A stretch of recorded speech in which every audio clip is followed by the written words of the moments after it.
I took this hackathon as an opportunity to implement JSON web encryption for the DIF library, which is a goal that I have had since last year. After much delay, I finally took the plunge in September and added a P-256 ECDH method called create P-256 ECDH, where ECDH is elliptic curve Diffie-Hellman. And starting in November, which was during the hackathon, I began working on the XC20P encryption file, which originally used the ED25519 curve with the ECDH-ES+XC20PW algorithm and the XC20P encoding. I copied this code and submitted the P-256 code and substituted the P-256 code for the ED25519 curve. One thing I noticed is ECDH-ES+XC20PW used direct encryption instead of key wrapping of the content encryption key. This is described in sections 4.5 and 4.6 in RFC 7518. The XC20P encryption.ts modification also required functions appropriate for a P-256 in the utils file, and also two files called P-256 ECDH-1PU-TS and P-256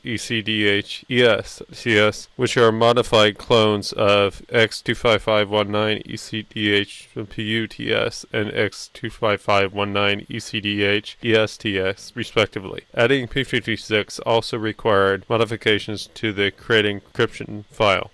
I also implemented P-256 with ECDH-ES+A26KW and A256 GCM encryption TS. I tried implementing an auth and a non-encryptor for both the case where the CEK or content encryption key is wrapped with A256KW and it is left unwrapped in the case of DIR or direct encryption. A256KW.TS, A256 GCM.TS, and A256 GCM DIR.TS, and A256 and P256 ECDH-ES create encryptor.ts and ECDH-TS were supporting and modified files. There were resolve encryptor functions in A256 GCM encryption.ts for the direct and wrapped encryption. They only work with a non-encryption, but I am unsure whether a non and auth encryption makes sense for ECDH-ES plus A256KW. In any case, a modified test I copied from the Veremo DINCOM package to test auth encryption, but I did not get them to pass. At this point, the encryptors in P256